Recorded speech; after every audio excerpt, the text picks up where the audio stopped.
So, good evening. Good evening. I suppose it is a good evening. We didn't lose. We've stopped the rot. The title charge is on, and we're back again. Minus Chig. I don't know where Chig is. He's either fell asleep or forgot we're doing it. I don't know. But welcome back, Kenny.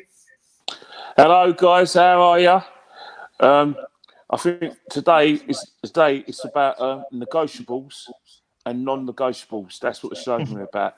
And as far as I'm concerned, right, everything is regarding Arsenal Football Club's current state is non-negotiable, which means the standards, the players, the manager, Edu, Vinay, and the cheerleaders who try to feed us this nonsense is non-negotiable. It's time that these people were outed. It's time that people are sacked. I want an immediate sacking by the end of the week. And I want some sackings, 2 sackings by the end of the football season, and I want the captain to be transferred.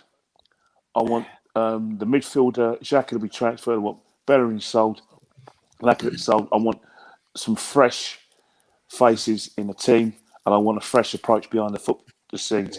There I'm we not go. putting up with this no longer. Kenny's on a rampage today by the sound of it. And I want a couple of nice slippers here free of charge. First and foremost, I guys, ain't going to get it. Kenny's had enough. I hear you what you're saying. But first and foremost, this season is salvageable. We've got 25 points, which means we've got 75 points to play for. I do not want this coach to be in charge any longer. I want someone in to galvanise the squad because everyone's beating each other and there's no stand-out team at the moment. So let's make the changes to salvage this season. Exactly. Well said. Welcome again, Claude. Hope you're well. Hello, mate. Yeah. Are you ecstatic after that draw? Oh, God, we should get the bunting and the party poppers out, mate. It was great, wasn't it? Yeah. And the first half was absolutely awful, wasn't it? The ball was going out of play. They couldn't pass. They couldn't pass at all properly. It was awful. They had that little spell in the second half. They come out. A little bit of Saka done that little lovely move with Saka, lovely flick by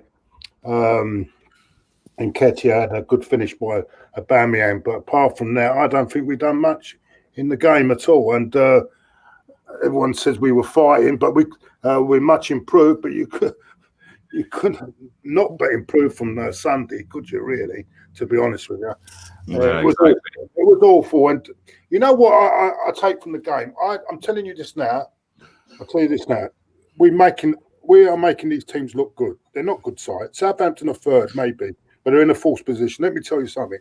They will not finish in the top half of the league. They will not finish in the top half of the league. Southampton will not finish in the top half of the league. Nor will we. They're not a good side.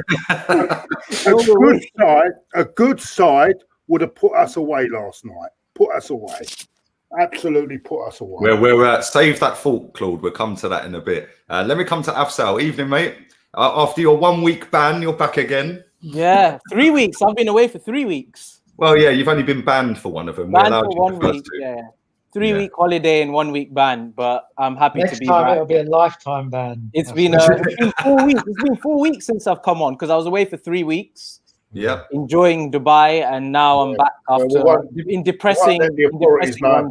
Was that a work trip, Afsal? 1 week work trip, 2 week holiday trip. Let's say that for this. Let's not get Zach started. No comment. No comment from me on that. 1 week work trip, 2 week holiday trip. All right. No, there you go. Evening, Zach. Evening, mate. How you doing? I'm good, man. I'm good. Evening, lads. Good to all to be together. It's going to be an interesting show, I'm sure. Particularly with our good friend Afsal back on the show this week. Yeah. And I do think, though, honestly, Lee, I think talking about the Southampton game in isolation is a little bit futile. I think we've got major problems at this football club that goes way beyond 1 game or 2 games. No, we're going to come to that, mate. We're going to come to that. Obviously, Raul, Vinay, Raul ain't here anymore, is he? Edu and Vinay have spoken this week, and obviously we're going to come to that as well. Big up to Jake as well. He's going to give me a golf lesson. Man used to be on the PGA Tour, and I want to get back into golf. So, yeah, man, we'll have a nice little golf lesson next year, bro. Don't worry about that. And thank you very much. And evening, Chig, back again. You ain't got the patience for golf. What do you mean? I used to be good at golf, mate. You don't even know. I love golf. Golf's a great sport, honestly. I was good at golf. How you been, Chig? Yeah, not bad. Yourself? Yeah, it seems like I ain't seen you forever, mate. You guys talk every day. You're on streams together every day. Like you're going on like you haven't spoken to each other in. Yeah, I haven't. I ain't seen him since yesterday, mate. Do you know what I mean? Since last night. Only 12 hours, yeah. Only 24 hours. I've slept since then. Do you know what I'm saying? I need my daily fix of Chiggy Chig. The deadly duo. The deadly Hopefully duo. not in the same bed. Anyway. Let's start off with. Let's start off with Kenny. Let me come to you, Kenny. Yeah, we'll come back to the game in a bit. Yeah, we'll come back to that game from last night a little bit later. Let's start off with the comments from Edu that broke the other night about Magic Wand and we expect Messi, and then obviously the fan forum the following night, which was Tuesday night. I think there was some Monday night. I think Edu's comments broke. Tuesday they did a fan forum and Edu and Vinay were basically rallying round in support for this manager. What did you make of it, and what are your thoughts on all of that? And do you think that they should both go as well, or is he froze? Are you there, mate? Who you talking to? Shit. I'm talking to you. Who are you talking Who? Kenny. Kenny, you, mate. He's frozen. This stream's going really well, isn't it? Kenny, you there, mate? Kenny's froze. He's frozen. Earth to Kenny. Kenny's on his dial-up Wi-Fi again. Bye, Kenny. We kick him out. He can come back in again. Right. So this stream's going really well, isn't it? Really well. Make sure you hammer the likes up. Make sure you subscribe to Chig. Make sure you subscribe to Claude. It's we'll start with you then, Claude. We'll come to you. What did you make of it all, mate? Like, obviously, this is our worst start to a season since 1974. I wasn't even born, and I'm nearly 40, mate. So you know, I know you were a young whippersnapper back in 1974, Claude. But what did you make to it, mate? What did you make to Vinay and Edu's comments? Well, I didn't. Can you go over what the comments were again? Because I have not heard all of the comments. Basically, Edu has come out and said that it's a work in progress. We're 100% behind Arteta as a manager. We keep chopping and changing. It's now time for stability at the football club. Fans need to... Basically, he didn't say it in this way, but basically what he said is fans need to lower their expectations because we can't just wave a magic wand and go and get Messi, is what he said. The fact that he had, for me, the audacity to even say that we're demanding players of that caliber is an absolute liberty. What I want is a player that can take a throw in properly and midfielders that can tackle. Yeah, and then after that, the next day they did a fans forum, and Vinay came out in support for him as well, and basically said the same that we're fully behind Arteta. We are going to be trying to be active in the market for an attacking midfielder in January. Obviously, there's a lot of factors that come into it. He was saying that obviously the whole COVID thing, no fans at the ground, etc., etc. He was basically trying to make out we're skint, is what he was saying.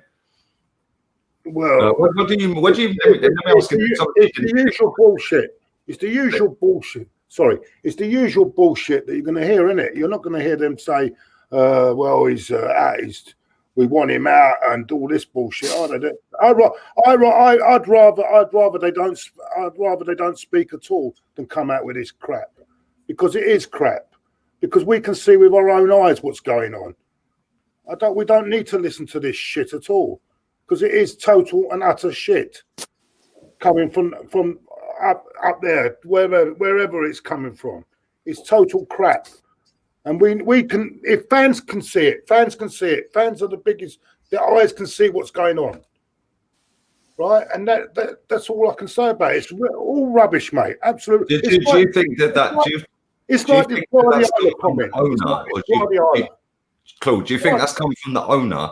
Yeah, to do that, or do you think that the owner? We know that the owner don't care. We know this, yeah. Right. The owner just lets them get on with it now. That's what I was trying to get to. Is it the fact that he's paying people to do them jobs and they're controlling everything and just saying, "Go, we're going to," and he's phoning back and reporting back to the Cronkies. Yeah, but all the owner is interested in is the investment in the club. He's even said that. Didn't I remember when he said, "I'm not here for trophies." Yeah. You remember that his statement? So he's leaving everything to Vinay and all these muppets that are running the football club. Yeah. Did you see what Guardiola said? Oh, mate, don't even get me started. No, this is what gets me. And people, I've got Terry on my channel going, "Oh, look at this! What a recommendation! What a recommendation!" Yeah, but he's not exactly going to sit there and say, no, exactly. They're thinking he's going to. Well, they're going. He said Guardiola's comment is one of the best managers. I've ever worked with. He's not even managed a football club, so how can he be one of the best managers? Pep was his boss. Pep was his boss. Exactly. So how can he be one of the best managers if he's never managed a fucking club before? Best managers I've worked with. Like bullshit. It's like, you're not going to do that to your mates. Your mate, you might as well. Especially when it's a live press conference, yeah, and they've stuck it on you on a press conference. You're not just going to sit there. You're going to be nice. Utter bullshit, and we're getting fed. And there are fans, and there are all this and all these fan groups that all this bullshit that's coming now. I'm sick and tired of it. Get him out. I'm saying now, out the door. And Vinay, Edu, you join them. The lot of them. Get them all out. Every single one of them. Every one of them. Every single one of them. Who would you bring in as like, so if Vinay goes, who would you put in Vinay's job role? I would even go Overmars. I'd go Mark Overmars, someone like that, or Mark Overmars. Even that, get Mark Overmars back in director of football. Someone that understands the values maybe of the football club, which has been fucking lost. See, this is the problem. You're right. See, that's Edu's job. Yeah, for me. Yeah, that Overmars does Edu's job. Yeah, Overmars is actually available because he's leaving Ajax at the end of the season. So we could go and get him, and he is a legend of the football club. But for me, Vinay's job, we've already got the perfect candidate at the football club. He's the ambassador of Arsenal, David O'Leary. Give him the job that Vinay's doing. Here's a good example. And if you look at Bayern Munich, he knows what's needed. Yeah, if you look at Bayern Munich have got their top boy there. He's a club legend. Their middle guy is a club legend. Their next guy is a club legend. The manager is a good manager. Yeah, hence why he's winning trebles. Yeah, even Pep couldn't do a treble at that club. Yeah, he's gone there and rejuvenated them. But let me come to Kenny. Kenny, what did you make of all the comments during the week, mate? Absolutely disgusted. Totally disgusted because, as I said before, Arsenal need to remember what happened. The ghost of 1971 double winning side. Let's start. When Spurs won a double in 1961, they still went on to be a good side throughout the 60s and even into the early 70s. They had standards which they kept, which was set by that double side. We, when we won a double in 1971, basically lost a lot of the side, let players like Ray Kennedy go, George Graham left, Charlie George left, and then for between 1974 and 1976, we were fighting for relegation. Then Terry Neal came in, and we became boring Arsenal. History is repeating itself as we speak. This is the 1970s revisited, the middle 70s, where again you stand still. Standards are very low. What happens when standards are low? They get rewarded. So what happens is that whilst every team in the Premiership now has got excellent people behind the scenes, Leicester City with their setup, Les Reed at Southampton with all the boys that they're producing, every team in the Premiership, bar say Sheffield United and maybe Fulham, is competitive. Which means if Arsenal went up to any of those clubs and said, we want your best player for 70 million, they can give you the finger because they don't have to sell. They don't just want to, compete in this league. They want to do something special. They generally believe they can sneak into a European place. Arsenal Football Club just thought, oh yeah, we're Arsenal Football Club and our big name is enough for us to stay where we are. No way did it happen. And right now, we started with Arsene Wenger. We're going for the league. Then he said the top four became a trophy. And then When you put your eggs into that basket, starting point. That's the starting point. As soon as he said top four is the trophy, that killed and off all the expectations. And the ambition goes down and down and down, and then you have this. Now you've got people like Edu talking a lot of nonsense. He is culpable. His signings have been a joke. He basically signed all of Kia Dropian's clients. Yeah. Cedric Suarez, client. William Borges de Silva, client. David Luiz, a client. Do I need to go on? Marley, a client of Kia Dropian. Excuse me. We've allowed Sven Mislinak to leave the football club where he's doing great things at Stuttgart to be agent-led. All right, he works at Wolves to a certain extent, but he's not going to work at Arsenal. As for Vinay, a liar. Vinay said at the beginning of the season our targets was the top four and to get the Europa League. And now we have a manager who's making mistake after mistake. He's not suited for the job, and you're backing him. I'm not wasting this season any longer. If that's your attitude, pack your bags and get lost. Because I remember your stupid little smug smile by this time last year when you were pictured outside Mick Arteta's mansion at Manchester, thinking that you did the greatest thing for the football club. Congratulate yourself on how clever you are, getting a B-Tech manager, or let's be nice and say someone who got the job on a graduate scheme from University College London and then University give him the job. I couldn't give a damn what Pep Guardiola says. Pep Guardiola is responsible for Man City. I don't care whether Sterling said that he improved my game and that he's got me scoring goals and blah, blah. And I don't give a damn what people say about Man City's defence. He's struggled since Arteta's left the car. By the way, before Wednesday, they had 6 clean sheets before the West Brom draw. So he must have had some sort of influence on that because he's like the patron saint of coaches. Let's not waste any more time. Let's get him out, and that's the problem. Fans. The reason why this man is doing this job is because there's no fans in the stadium to protest the garbage that we've been served. It's not working. I don't want to hear people saying, "Oh, I can listen to him all day." Well, it's a compilation of his best tapes. I'll send them to you for Christmas, and you can listen to them all day while the football club can move on. Okay? Yeah. I've had enough. I'm not putting up with this no longer. I saw what happened in the 70s. And it can't happen again. So basically, I have no time for any other's opinion. Yes, ordinarily you like to say to people, "Yeah, I respect your opinion." Well, not when my club's future at stake. We are missing out on the big time because we are standing still and waiting for a process that doesn't exist. A process doesn't mean continue playing Bellerin at right back and playing Rob Holding at right centre back. The process doesn't mean giving someone the captaincy when he was trying to engineer a move to Chelsea. That's not the process. And then it's telling the player you've got to build a side around him, and he hasn't scored.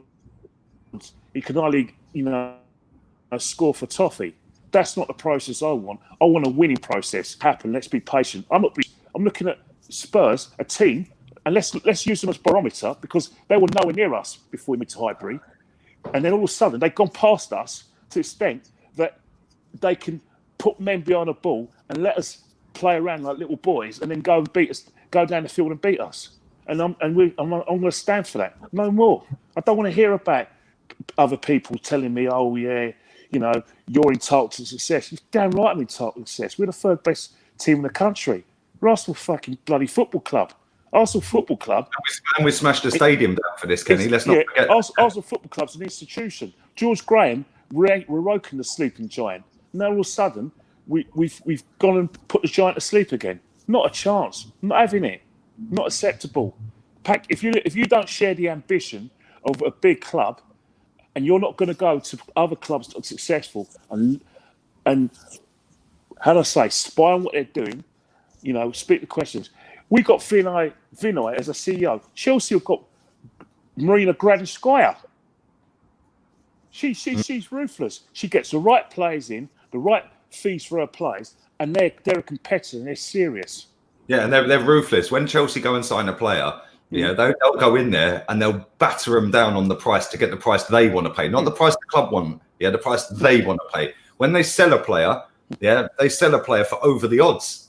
It's ridiculous how much money Chelsea get for their shit players. Yeah, one more thing. I want Aubameyang sold at the end of the season. I don't want any more of this nonsense.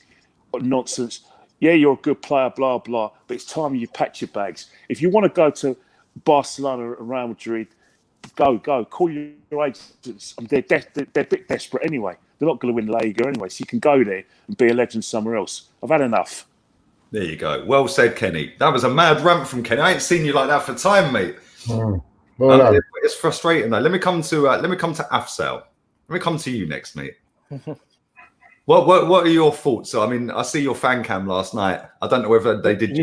You saw the title. I see the title. I didn't see your fan cam. I see the title. Did they do you dirty with the title? Yeah, obviously. What was the title, by the way? What was the title? You know the title. All right. Okay, let me explain the title. No, what was the title? Come on, tell me the title.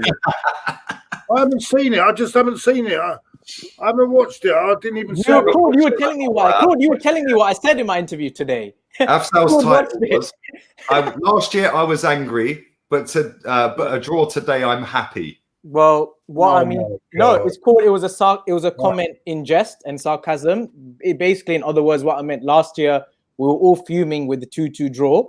1 year later, because we've gone so bad, I do not expect Arsenal to win any games anymore.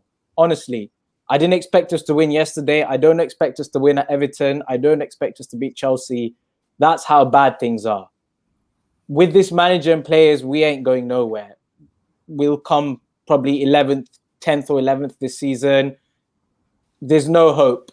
And you know what? Last year, 95% of this fan base was shouting Emery out after the 13th game of the season. When we drew to Southampton, we scored a last-minute equaliser. Lacazette scored a last-minute.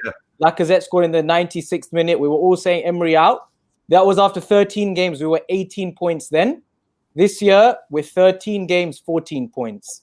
So if you're going to be fair, then you have to use the same energy on with Arteta. If you wanted Emery out then, you're going to have one Arteta out now. It's as simple as that. So you want Arteta out now? You want him out? Obviously. I've said it for weeks now. Why when the guy was asking you the question, you were skirting around it though? I wasn't. I was saying why I want him out. On him, Claude, a couple of weeks ago. I was saying why I want him out. Now let me tell you the reasons why. What's changed? First of all, we're in relegation form. 1-1, drawn 2, lost 6. That is serious relegation form, right?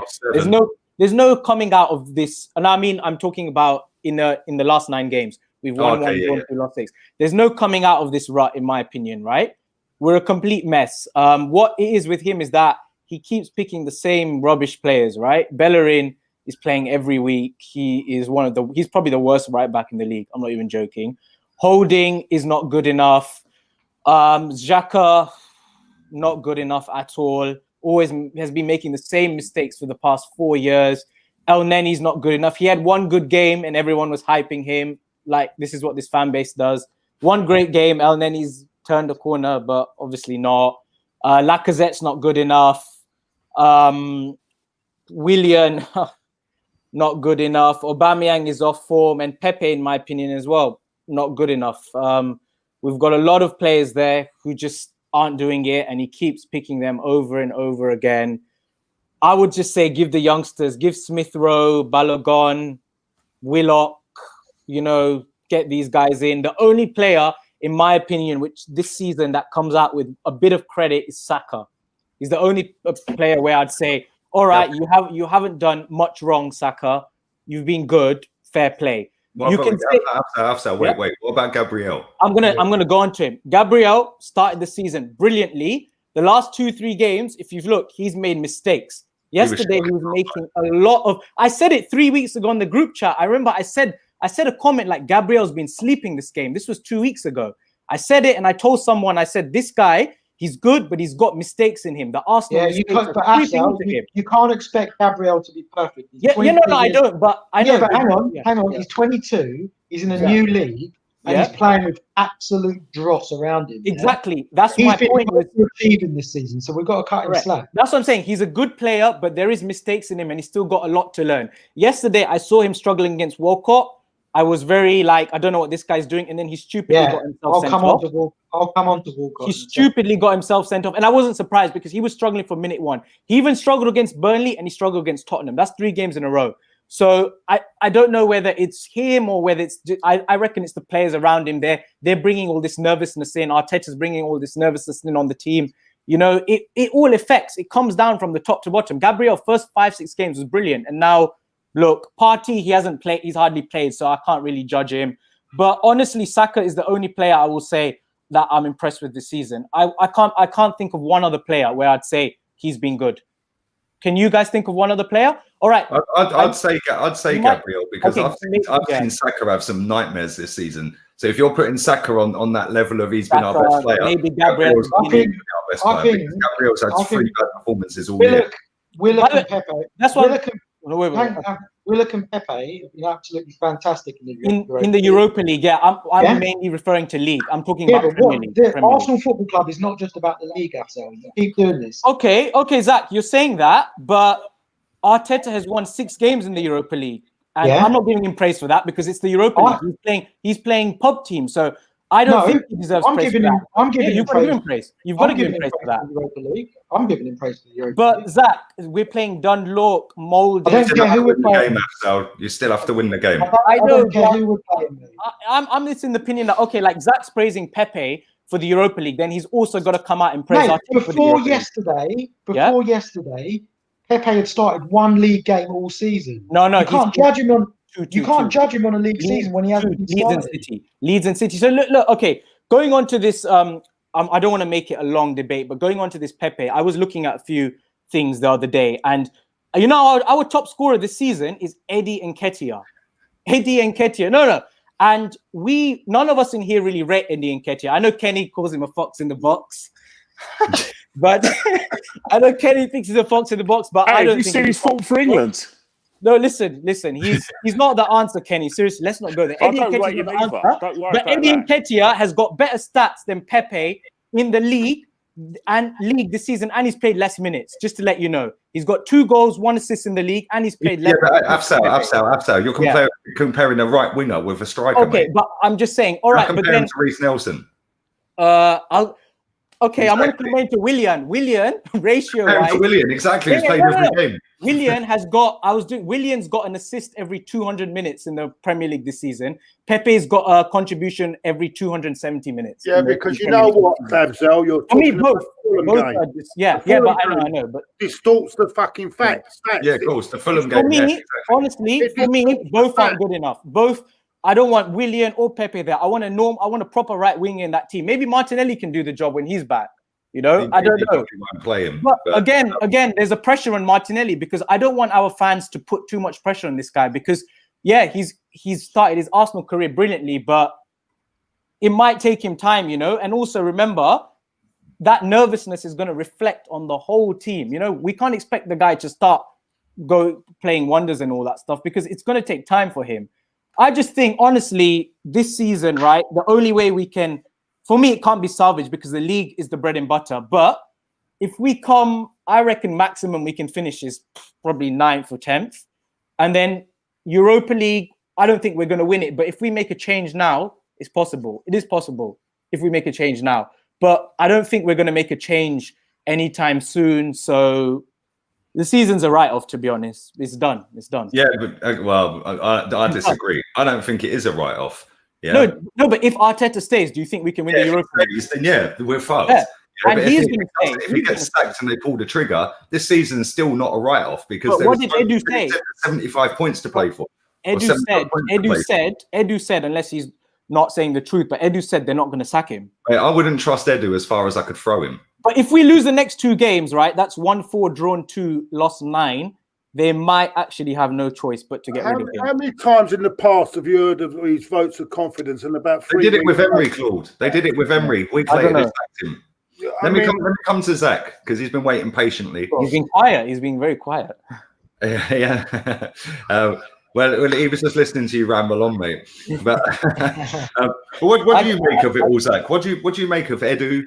Like, what do you make of? I know your thoughts on Edu, but and Vinay, but let everyone in the chat room know, let everyone watching know, and let me know what you think would turn our season around. Like, what would it take for Arsenal? What would they have to do for you to see a change this season and for us to push up the table? The thing is, my take on it is this, right? In the short term, we can turn our fortunes around very, very quickly. Yeah, very quickly. Right. We'll talk about long-term structural issues in a second, but in the short term, if we got rid of Arteta, right, and you brought in Saliba, Ainsley, Pepe, Willock, Reece, and Balogun, those 6 players, and Smith Rowe, 7, right, and you replaced the dross like Bellerin, Xhaka, Willian, Lacazette, right? Our fortunes turn around very, very quickly, right? That's not going to happen while Arteta is in charge. So the first thing you need to do is to get rid of Arteta. Now, this is where I have a problem with Edu and Vinay, because if we had people who really understood football in those positions, they would make the right decision for this football club in terms of what's going on the pitch. Yeah, Edu has come out and said Arteta is doing a great job. Yeah, if we had lost that game, you know what? We were a lick of paint away when Redmond hit the bar. Yeah, a lick of paint away from losing 5 straight consecutive home games in our entire history. Yeah, our entire history. And you're telling me, Edu's coming out and telling me that Arteta's doing a great job. Come on, do me a fucking favour, right? Edu's a joke. Now, do I think Edu's signings have been that bad? Not really. I think Arteta has been given all the tools, right, in this squad to be challenging for a top 4 at least. He's got all the tools in this squad, right? He's just been playing the wrong players. He's been playing the dross. And as for Vinay, right? Vinay is an absolute joke, right? He hasn't got a clue about football. He hasn't got a clue. He's a yes man. We got yes men all the way through. Right, I'll tell you what, we got yes men all the way through from the fans, who are, by the way, are the biggest problem at this football club, are the fans. Yeah, we're the custodians of this football club. And if I go back to 2011, yeah, the last football match I went to was 2011, early 2012. Van Persie scored a goal against Everton. You might remember 1-0 we won. It was December. It wasn't 2012. It was December 2011. By the way, Zach. Yeah, whatever else. Though we're not really interested in that. Yeah. At the end of the day, I just had to put that in.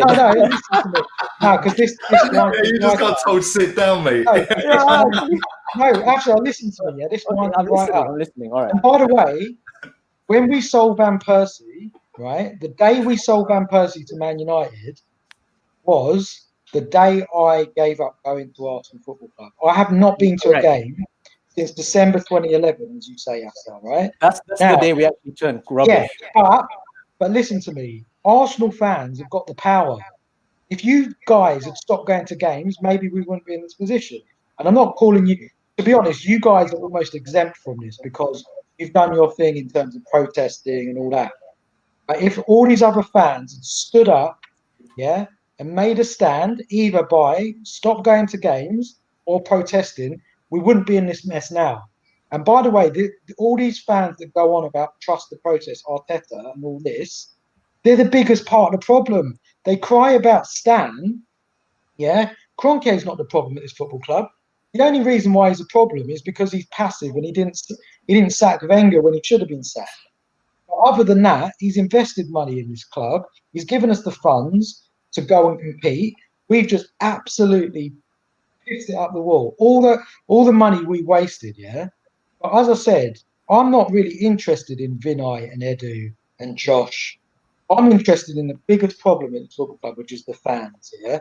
Because I put out a tweet earlier. Every single Arsenal fan at this club, we need to look at ourselves. We need to say, are we contributing to what is going on there. Yeah, we are. Every single one of us are. Now, there are some exceptions to that. I would probably say the people here listening are probably exceptions to that because we have standards, we have minimum expectations for this football club. And, people talk about top four. That's not even my minimum expectation.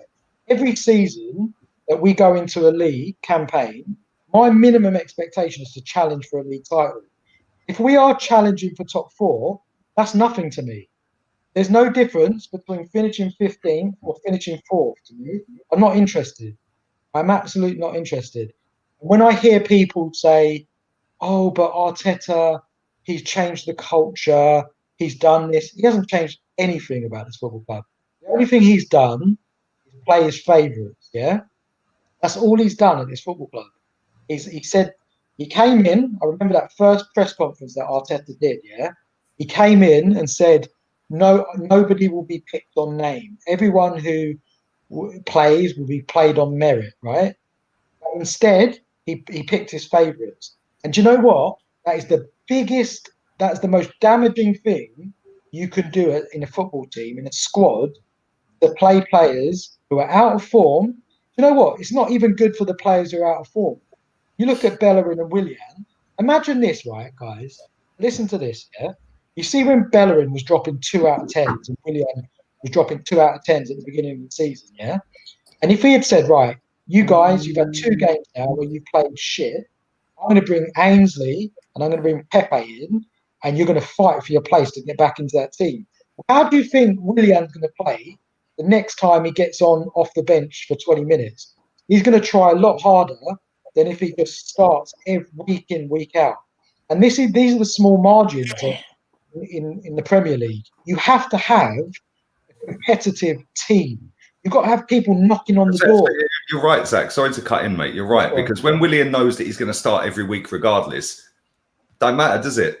Doesn't matter if he drops a stinker because he knows he's going to get a game again next week. Well, that's the thing. And the biggest problem I have, mate, is in the short term, people keep talking to me about we need to invest. We can't do anything. It's not Arteta's fault. But the biggest change we can make, and it'll be a quick turnaround, we sacked Arteta. Edu's not an issue anymore. Yeah?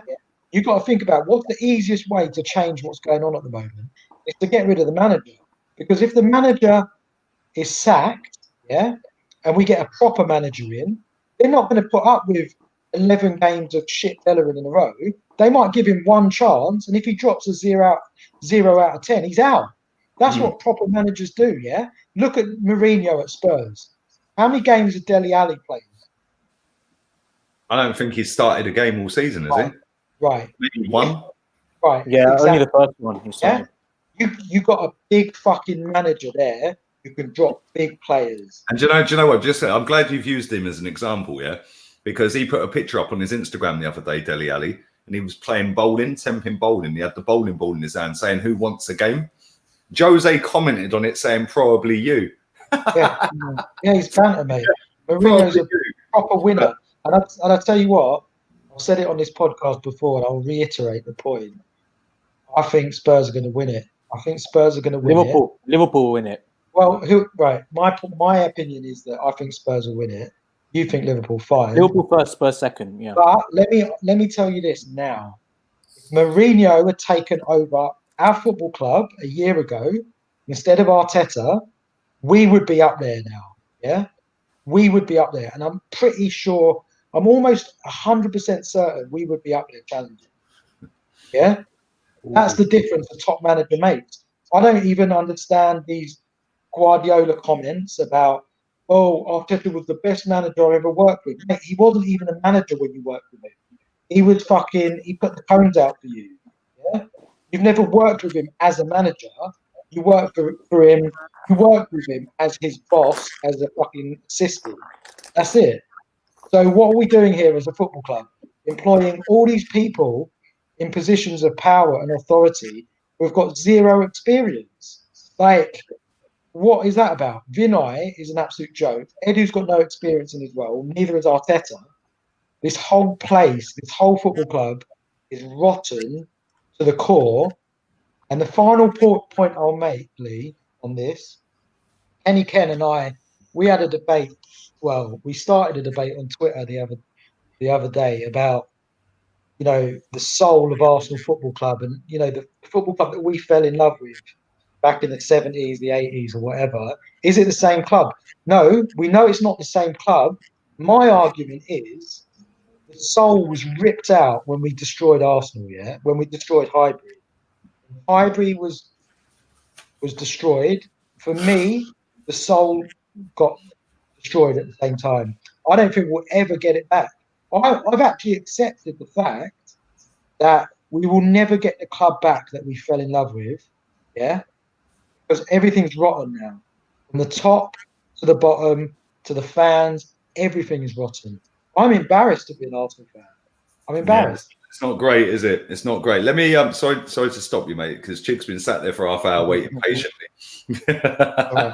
He's probably fell asleep, bless him.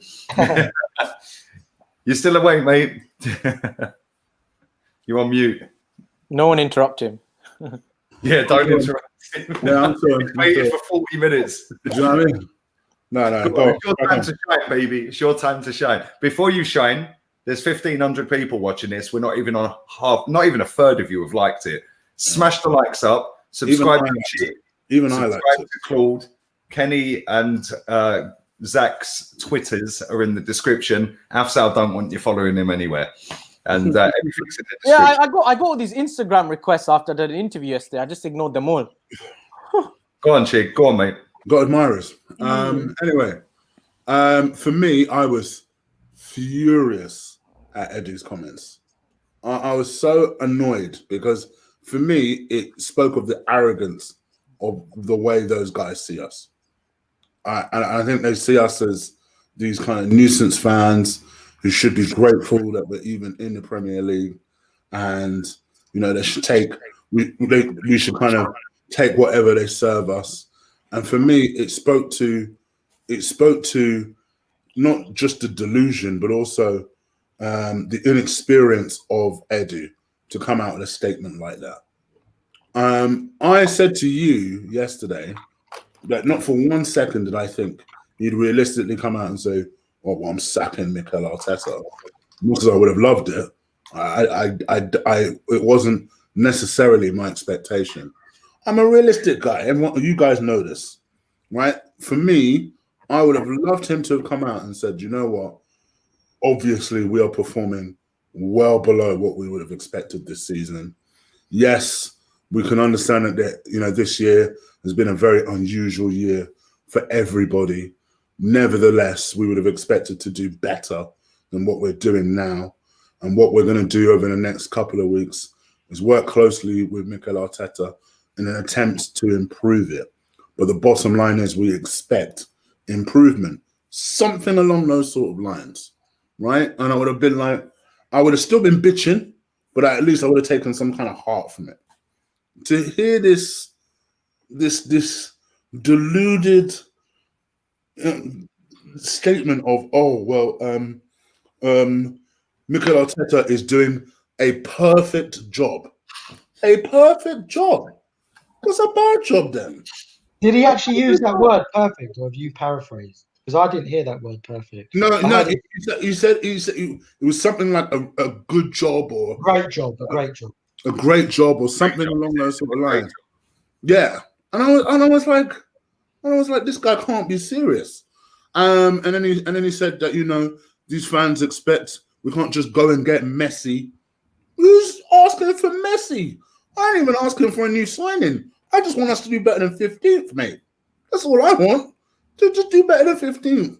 I'm not asking for the world here. And I just think for me personally, I absolutely, I hated the statement. And actually, that statement alone made me more worried. Because if 15th doesn't make you think to yourself that you have a problem, what will it take? Relegation? Finishing bottom? Chick, you're in HR, aren't you? And the things about, like statements, you've got to be a little bit political sometimes. You understand? That's what I'm saying. Play the game a little bit. Yeah. No, but I understand why they haven't come out and sort of thrown Arteta under the bus, right? But that's what. That's what. But just on your opinion, there's got to be a balance, hasn't there? That's what I'm saying. That's the thing. Yeah, exactly. There has to be a balance between just talking absolute bullshit, not putting Arteta on. But you know what, Chig, you made a good point about how they just seem to dismiss us, and we should just be grateful we're in the Premier League. They've been doing this for years. Yeah, even with different members of staff in them job roles, it's the same thing. Do you remember when Stan Kroenke didn't say a word in a fans forum? Yeah. And then who was it? Started shooing him away. Who was that? Can't remember who that was. Was it Chips? Yeah, I think it was Chips. Yeah, it was. I think it was Chips actually. Yeah. So I just shoot. Yes, go away. Mate, that was even worse. That was at the AGM. Yeah, that's it. The AGM. But this is the thing. Yeah, this has been a thing at Arsenal since before Stan Kroenke was at Arsenal. Yeah, that they think that they're doing us all a favour. Yeah. So that for me comes from the board, because the board were there before Kroenke. Mm-hmm. Yeah. And that's why I've always had this issue with the board. The board for me are the issue, not him. Yeah, he's an issue, but he ain't the biggest issue. Chips is gone though, isn't he? He's gone, isn't he, Chips? Yeah, but if you look at the rest of them board members, Claude, they're older than all of us, mate. Yeah. And they've been there since you were a kid. I was retiring, isn't he? He's gone. Yeah, he's gone. I think that Lord Peckham or whatever, fucking Lord Harrison, what a clown he is. But it just shows you how interchangeable they are, because like I was saying, it doesn't matter who it is. They clearly have this attitude of, well, shut up, Arsenal fans. You should be grateful. Grateful for whatever you get. And I think that to me is where it's not even just an ambition issue. It to me is just the attitude stinks. And yes, I agree with you, Zach. I agree with your statement. I do think Arsenal fans, they do need to be held accountable. Lee says it every fucking day on his things, that we need to demand more, we need to expect more. But I also think that we're also very easily dismissible from people. And I do think in some ways Mikel Arteta is lucky, because all of this has happened during a very unusual year where fans have not been there anyway to be as vocal as possible, to put pressure on him as possible. I think he would have been gone after the Burnley game if fans had been in the ground. He wouldn't have lasted until Burnley if 60,000 were in there every week. No chance. I'm not so sure about that. I'm not. Me and Lee have had this debate for a while. Because there's 60,000. I don't think fans are necessarily the reason. Empty stadiums. I had this with Lee Judges the other day. I was tweeting him. Zach, you was tagged in it. I said fans are an afterthought. Kenny, we've had this conversation in the group chat. Fans at games are a given, isn't they? Yeah. They know that if you don't go, somebody else is going.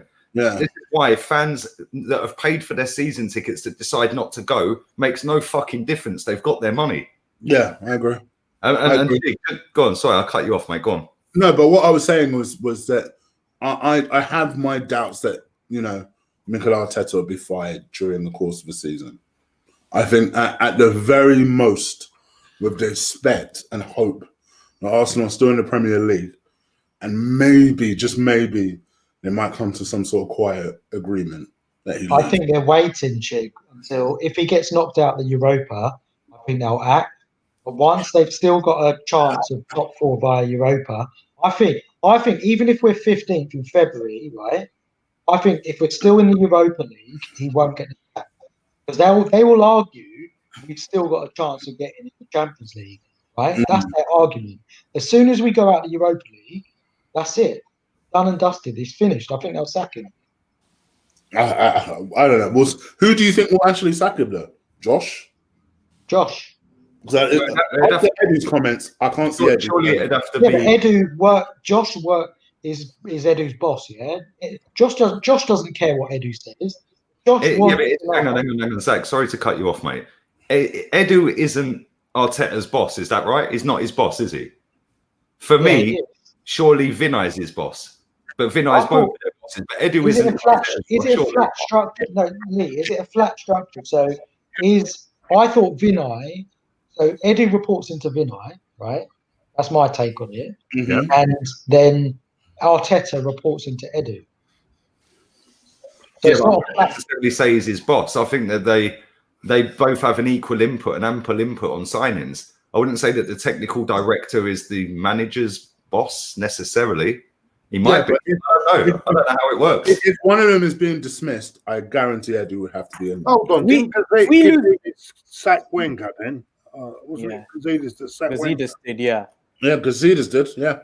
So that tells you the power they got there. Guys, it doesn't matter about the structure. This is Josh and Stan. They're the only two that matter, right? If Stan and Josh want Arteta gone, he's gone. It doesn't matter what Edu thinks. It doesn't matter what Vinay thinks. If we lose the next 2-3 games, I think he's in trouble. They're yes men anyway. Josh and Stan are the only ones that matter. I'd be shocked. Look, I think we all expect us to lose the next 3 games, right? And he'll be in trouble. If we lose the next 2-3 games, I think he'll be gone. I don't think so. Leeds made that point before. I agree with you. I don't for December, wouldn't you, Chig? Yeah. Listen, if we're like 1 point above the relegation zone, they're gonna have no choice. Like, surely they're not that, you know. What you're saying is logical. They're not that silly. They're not that silly. They will. I think they will. I just don't. Hearing Edu's comment, I don't think so. I mean, that guy is. Well, if we're 1 or 2 points above the relegation zone in the next 3-4 games, if they don't sack him, I'd be very shocked. You know what? We're going to lose these next 3 games. But Dortmund lost like 2 games in a row, and they're like 5th, and their manager got sacked. Yeah, but what a great Christmas present that would be. No one would think. Hold on, no one would think we would get a better result in the Southampton than what we got against Burnley. You'd expect the other way around, wouldn't you? You'd expect the other way around. I'd expect to win in both. Yeah, exactly. But what I'm trying to say is, no one with Everton, they're a funny side. You know, it's a 50-50 side. At this point as well, right? Because I think this is a very good point. Yeah, we were talking about before Kroenke, the club were treating us like little peasants. Go away, go away. Do you know what? Do you know what I think they like? This is their mentality in my head. This is just I'm just throwing this out there. Yeah. Obviously, we as a football club now, like all football clubs, we're a global brand now, yeah? Right, so half of the chat will be from all over the world. Yeah, the other half will be from the UK, maybe, yeah? You've seen me pinning comments from Antigua and India and places like that in America. Yeah, it's a global fan base now. And that's the same with probably all of the big clubs, yeah, or the big-ish clubs, because we're not massive anymore, yeah, in terms of footballing on the pitch. We're massive in terms of fan base. What they've done is they've, over the years, gone away from needing the match day fans and going down the route of we'll build up the overseas fans and we'll go on the pre-season tours and we'll go to Singapore, we'll go to Australia, we'll go to wherever, which is great. I get it. You don't sign players for 70 million quid if you have got a local fan base. I understand that, right? But what that's enabled them to do is basically the fans that go to matches on a match basis week in, week out, which obviously we can't now, their say that they used to have. Kenny, Claude, you'll know this from back in the day, the Terry Neal era. Yeah, you had a say. You could actively go and see them people and sit down and say, we want him sacked. Yeah, the next day, sacked. Yeah, now they've taken all of that power away from the match-going fan. And then what they know is that they've played on this. And I might just sound like a right prick by saying this. So if anyone in the chat's offended, I don't mean it, yeah? It's not going to come out how it's supposed to come out. What they've done is they've played on the fact that an overseas fan base, which is probably 75% of our fans, maybe more, because the UK is tiny as a country, isn't it? Or England's tiny as a country. Then you split that up into different groups of fan bases, yeah? So what they've done is they've played on the fact that the majority of Arsenal fans globally are never going to get to see the club play, yeah? So they don't think in their heads that they've got a massive say because they can't impact from America in terms of what goes on the pitch. The match day fans have got fuck all say now because they can't go and meet the board of directors. They can't go and have the meetings at the town hall and stuff like that. So what they have done is they've just isolated all of the match going fans. So they're now powerless. All of the overseas fans are powerless because they're overseas. They can't actively get to the ground to fucking do something, apart from sit on social media like we're all doing and have a moan and a cry about it. But then what they do is they play on that, yeah? So for example, we lose 3-0 to Aston Villa. Get your Christmas merch. Straight away, they fucking drop that the next day. If that, and I'm not having a dig at anyone who lives overseas. I live overseas, yeah? What I'm saying is, if that was back in the 80s or the 90s, where it was more so a local fan base, they would never have fucking been able to get away with it. Exactly, Lee, because I can remember, and Kenny might, I think, was there as well. Vauxhall, Avenel Road was absolutely packed outside the dressing room. They were singing Terry Neal out, Hillwood out, the lot. Do you remember that, Kenny? Yeah, I remember it. Yeah, I do remember it. 83, because it was actually today in 1983, 17th December 1983, that Terry Neal was sacked. And really? the story, the moral of the story is, but you know, this is just something that as an Arsenal thing, Peter Hillwood didn't want to sack him. He was in tears. Oh, we can't do that. That's not the way we do things. It was David Dean who said, no, he's got to go. The fans are going mad. We need to save this season. We can't let it get on. So David Dean had the final say. Now, if you go back from 1983, 12 years later, it was David Dean again who was the one who pushed George Graham off the plank over the sort of the bung thing, because David Dean's on these committees and they basically said that David Dean, blah blah, if you don't get rid of him, blah blah, we're gonna make punitive fines and maybe take maybe the points thing. So David Dean's always been that driving force in terms of doing that, and it's an Arsenal thing. Matchday fans, and I say it with the greatest respect, right? And that's where I have an argument with you, Claude, and everyone on this panel. My argument regarding Boxing Day football, a lot of that, is about rest for players. But it's this thing about no travel, no trains on Christmas Day or Boxing Day, yet you're having all these matches. So how do fans get to these matches? What will happen is that...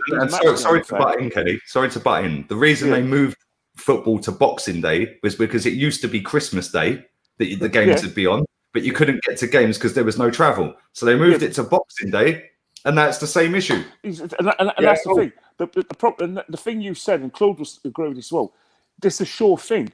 I've looked at times when I've seen you, Claude, where you've only had about a few hours sleep because you come back from Newcastle, say the game's at Newcastle about 10:30, and you're back you're in your bed by about 5 o'clock in the morning because you watched us play. Now, people go, "Oh, Claude, you're a hero," but you're a sure thing, Claude. So's Ty, who goes everywhere, and so is many football fans. They don't like the kickoff times. They moan about the 12:30 kickoffs. They moan about the 7:15 kickoffs. But I bet you top dollar they'll be there. And that's the problem with the match going fan. You're a sure thing, and football seems to be a sure thing. Addicted. No, we're addicted, and that's the problem. Yeah, there's nothing wrong with addiction. I get what you mean, Kenny, but what they do on Boxing Day, though, they make sure there are a lot of local games. But not anymore, they don't. You're talking the 70s and 80s. Arsenal don't play Tottenham on Boxing Day every year now. It's a computer does that. Yeah, you think when I was a kid, yeah. Yeah, and basically what I'm trying to say, right, is that I take umbrage, right, when because you're on a show on Terry's show, Lee, and there was this guy who says, "Oh, you guys are stupid. Why are you paying for money?" And I didn't want to put my parents through that experience and blah blah because the team's bad. And the thing about it is you can't desert the team. Regardless of what you think of the football club, regardless of what you think, you have to be there because you can't be part of the debate and part of the protest if you're not there. No, not really. You don't have to be at the game, Kenny. Like I'm not saying about being at the whole situation. You have to be there. Yeah, for protest, obviously. But what I'm trying to say, it's our club. It's not their club. Stan Kroenke and Josh own the club financially, but the whole soul and the whole bricks and foundation is our club. Yours, Lees, yours, Chigs, yours, Sack, yours, Assal, yours, Claude, and everything is ours. They could get an offer they can't refuse, sell the club, and they'll come and go. Players come and go. Pundits come and go. Ian Wright calls himself the biggest spinner of all time. Yeah, let's get it right. Ian Wright didn't grow up as an Arsenal fan. He 1 minute he was Millwall, then he was West Ham. He's not Arsenal. We're Arsenal. But Kenny, it's not a dig against Ian Wright. It's just a factual. It's our club. It's not their club. Kenny, do you remember in the night when George Graham was sacked? Yeah, we were really in bad form anyway. Do you remember that? Yeah, we were like 12. We were like 12 or something. No, we were really bad form, and no one was complaining about his form-wise. I can remember a lot of people were quite stunned at the sacking at the time. But if you look at it, because of what he won. Massive difference. Hold on, let me finish. Okay. At the time, no one was complaining about the form or the team. But really, do you think at that time, if we were top of the league and that bung come out like it did, do you think it would have been covered up and we would have carried on? Or do you think it should have been covered up. The only reason why it wasn't covered up is because a Danish journalist and I think the team we played, when we signed Johnny Jensen, what's happened is that a European game, normally when we were playing in the European Cup Winners' Club, and what's happened, right, is that normally a few directors will come to the game and that'll be it. But what's happened, the whole delegation of the team that Brombu came is because they want to know where the bloody money was. You know what I mean? They want to know. What I'm trying to say is that's the reason. And then a journalist went up with George Graham at the training ground, and then they out with him, and that's it. He wouldn't go away, and that's the problem. But this is the thing. It all stems back to the fact, that what they have done over the last 2 decades is isolate the UK fans that can get to games. They've isolated them by boosting their brand, which I accept, I get, and we wouldn't have players on the pitch without a worldwide fan base. And when I see these guys in my chat yesterday, I told every single one, innit, Chig? I sat there, we tell them every week, if you're watching this in Australia, go to bed. Yeah, go to bed. Do not sit up at 4 a.m. to watch Arsenal. Go to bed, get the highlights. I say it to you every night. The guys in America that get up early in the morning, like 9, 10 a.m. in the morning to watch Arsenal.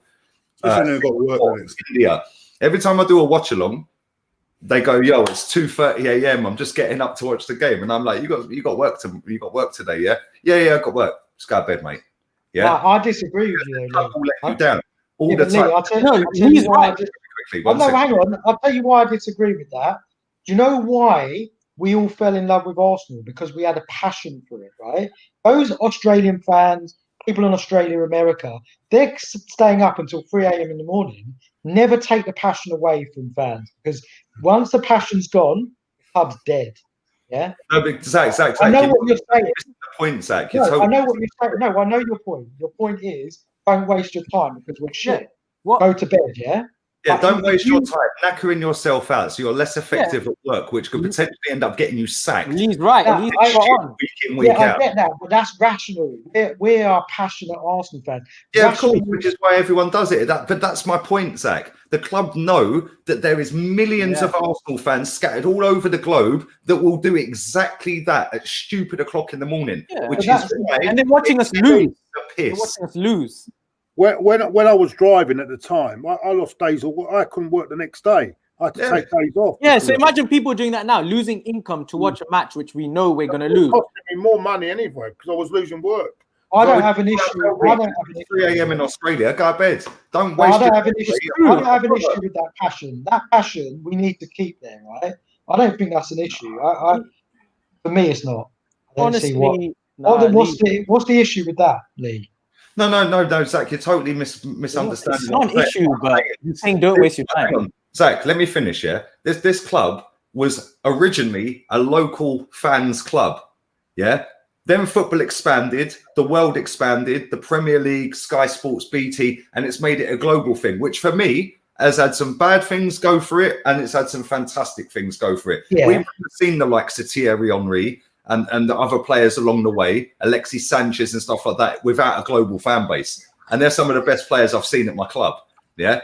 The downside of it is the club have now fucking made match day fans irrelevant, full stop. whilst knowing, and the reason I'm not blaming the overseas fans, of course I'm not. Well, what I'm saying is they have tapped into the overseas market to completely isolate any ounce of fucking anything being able to be stuck on them as a director of a club or the owner of a club, because they know that there's only a tiny little percentage of the actual global fan base that can go to games. Yeah. The rest of the fans are scattered all over the world. I'm in Spain, for fuck's sake. I ain't going to a game anytime soon. Yeah. No, I get that. I can't affect Arsenal. I can't affect this football club. Yeah. By sitting on my computer talking into a Mac. Yes, I can scout Lee, here's where I disagree. I might be able to see. I might actually see one of the directors. Here's where I slightly disagree with you. Slightly, match day fans are more important than the revenues that they bring in, and I'll tell you why. If you emptied the stadium, yeah, if no one turned up, they're not going to lose that much money, right? In terms of ticket revenue, but it's the impact on the brand and the sponsorships. There's a big impact to that. Yeah, because I disagree, Zach. Wait, it's a fact, it's an absolute fact. Zach, hang on. Let me just finish. 1,000 fans in it when we lost to Man City. Me, Afsal, Kenny, and Claude were all there. Wenger gets sacked. We then sign an Adidas deal for 300 million quid. No, but mate, it doesn't. But you don't see the impact of damage to a brand overnight, mate. Yeah. Our revenue stream, Zach, go and have a look at our accounts. You're an accounts guy. You guys are all money men, yeah? Finance and accounts and stuff like that. I've seen the accounts, mate. Right.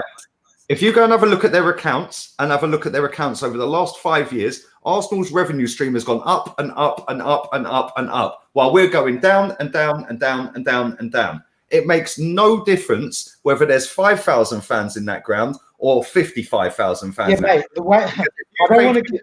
And you don't go. I don't want to get too technical in terms of accounting in this, right? But the way it works in accounting is you value intangibles, right? So there's intangible assets that sit on the balance sheet, and you value that. The way you value that is not a short-term thing. You don't say it's basically in perpetuity, which means forever. You're going to do a 10-year discounted cash flow, and you're going to look into perpetuity. That essentially means Arsenal's brand is the most valuable thing at Arsenal, right? If there's do you know how that brand gets damaged in the long term?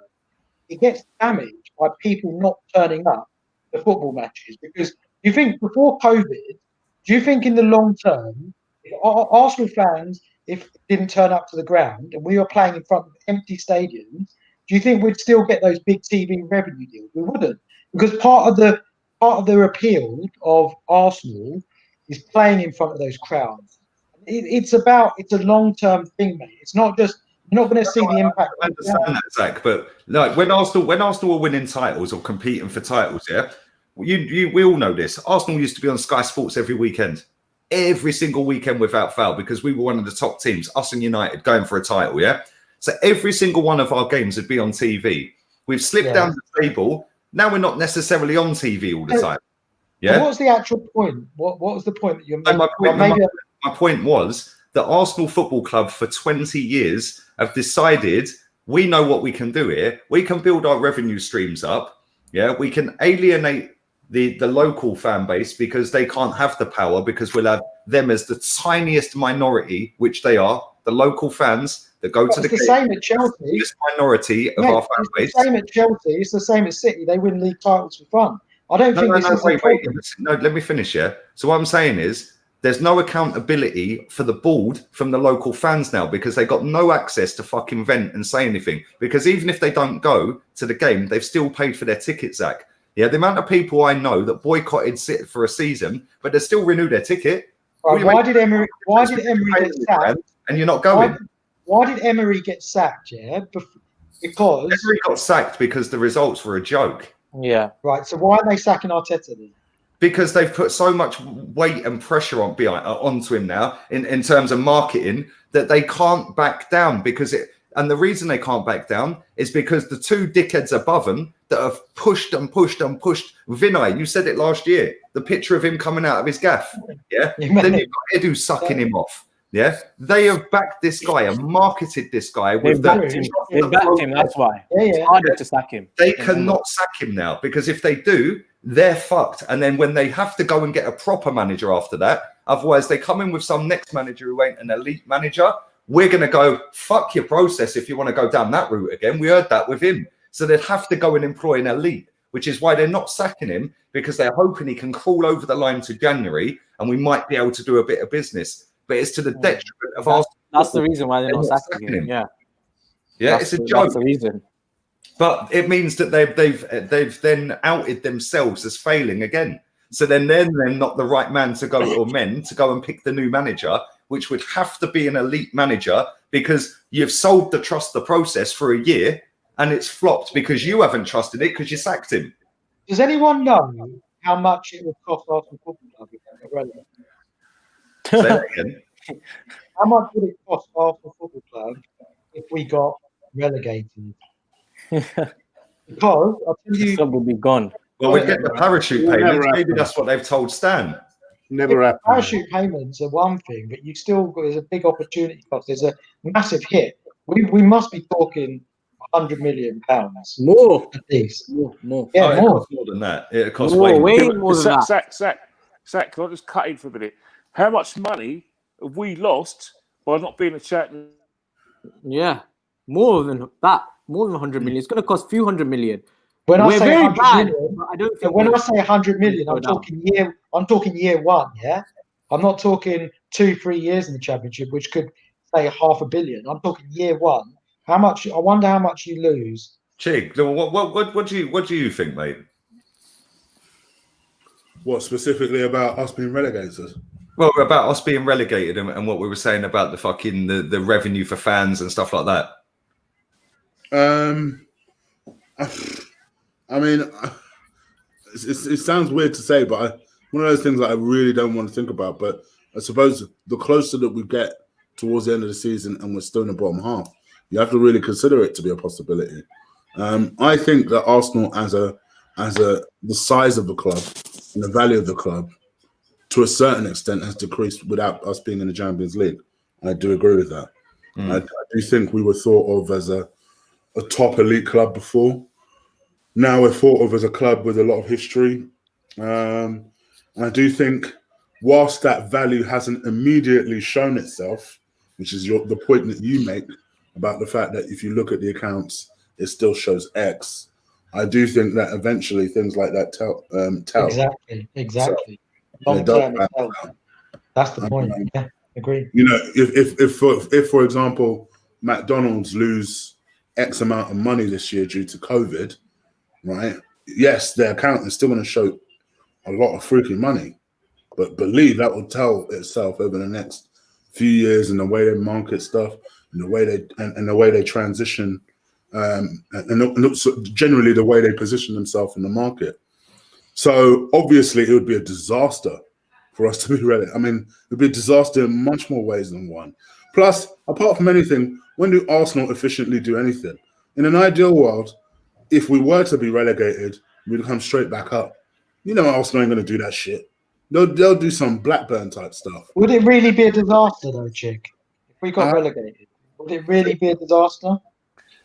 It all depends on your perspective. I already know your argument, so I already know what you're going to say. Yeah. For me, it would be an absolute. It would be a disaster for me. Why? Watching football, enjoying football. Why would it be a disaster for you? We're playing brilliant football in the Championship, yeah, up at the top of the league, yeah. Why would that be a disaster? It'd be a heartbreak for me to know that I was one. Oh man. To know that we smashed the stadium down to go and win the Championship instead of win the Champions League. I get the emotive point. I get the emotive point. We don't want to be playing in the Championship. It's painful. We knocked down Highbury. But I'm talking about watching a game of football. Watching a game of football. Yeah. For me, it wouldn't be a disaster. Is that honestly? Where do you think we'll finish? What's your opinion? Like, on realistic, honest opinion. If Arteta stays for the whole season. Yeah. Where do you think we'll finish? No. If he stays, though, where do you think we'll finish? If he stays for the whole season, 17th. You really think 17th? Wow. To answer your question, for me, if the disaster would come into the fact that if we were to be relegated, I'd be sat there thinking this was all self-inflicted. Yeah, I get that. Yeah. We don't really deserve it.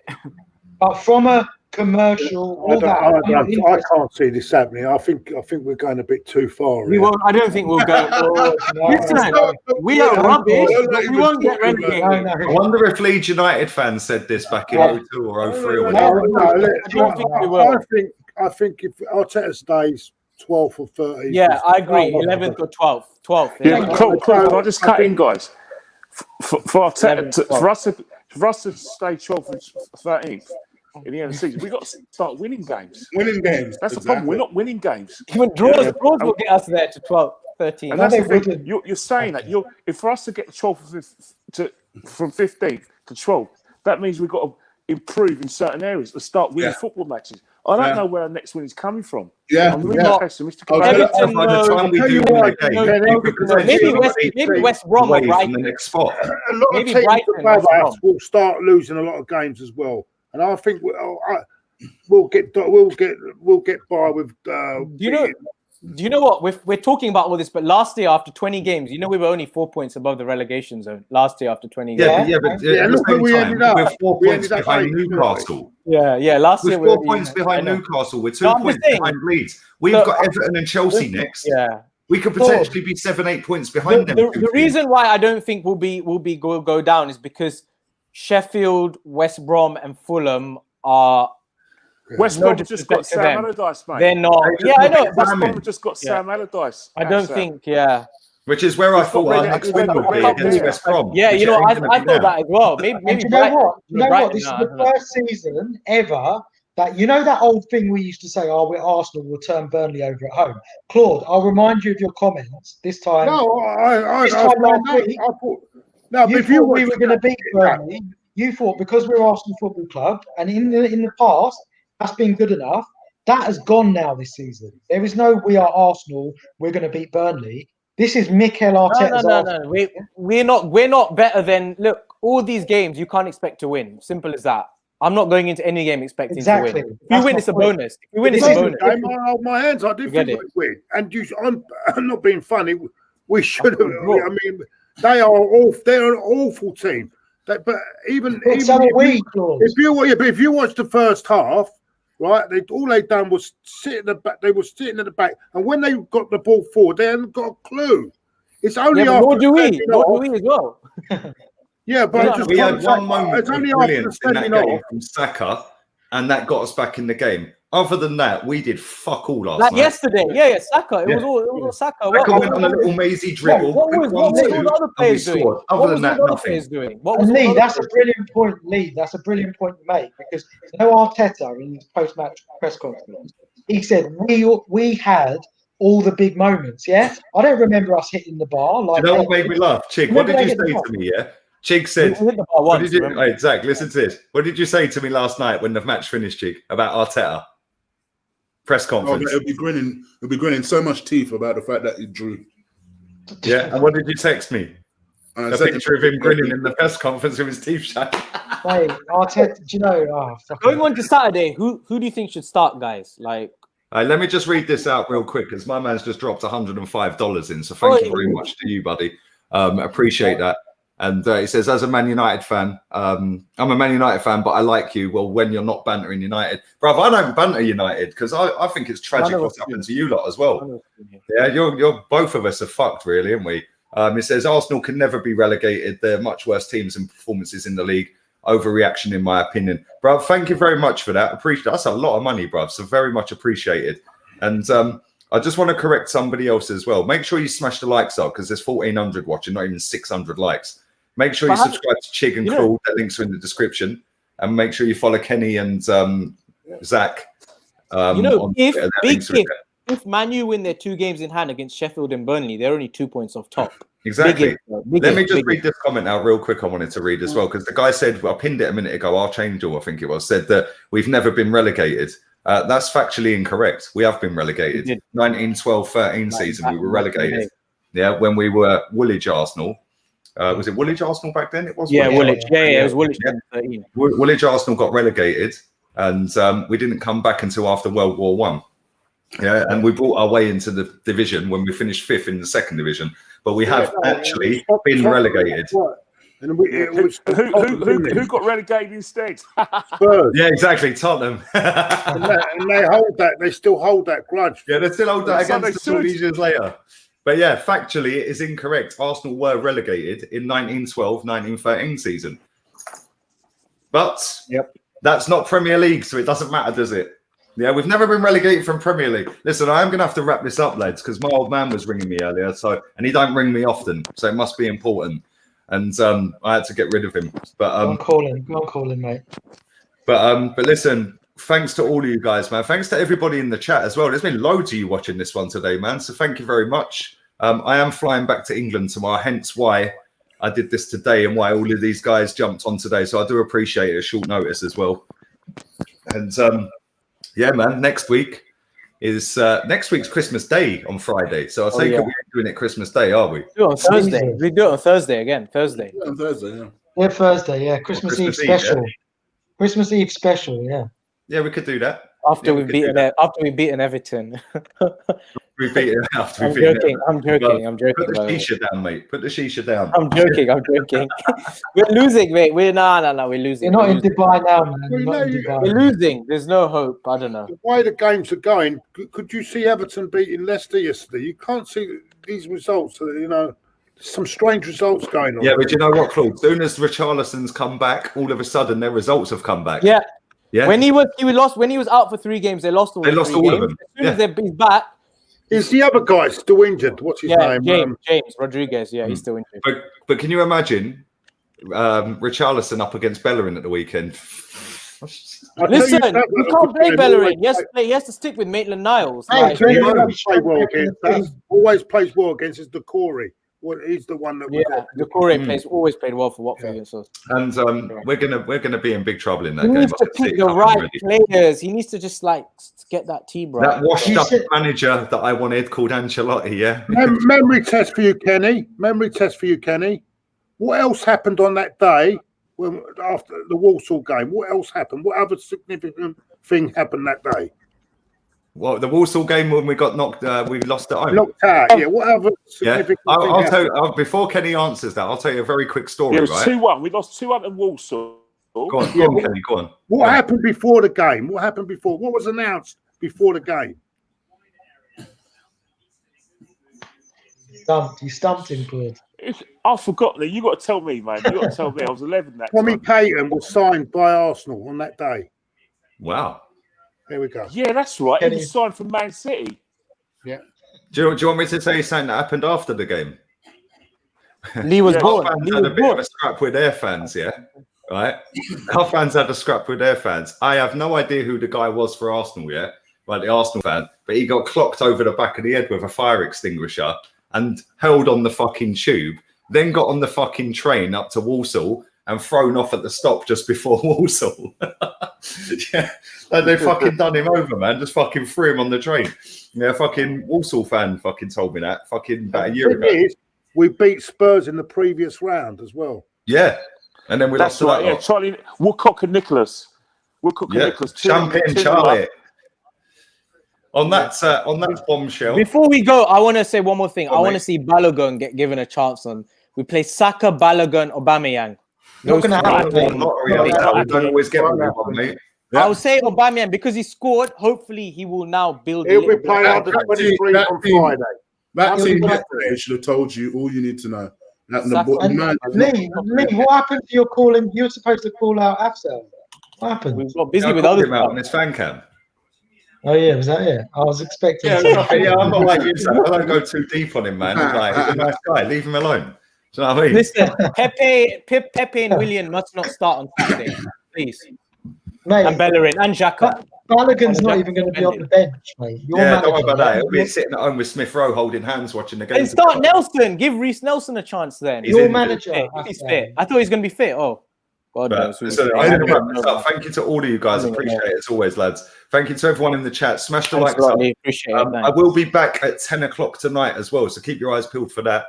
And I'm going to go and clean my apartment and ring my old man. So I'm out of here. Hope it's all right, mate. Hope it's all right.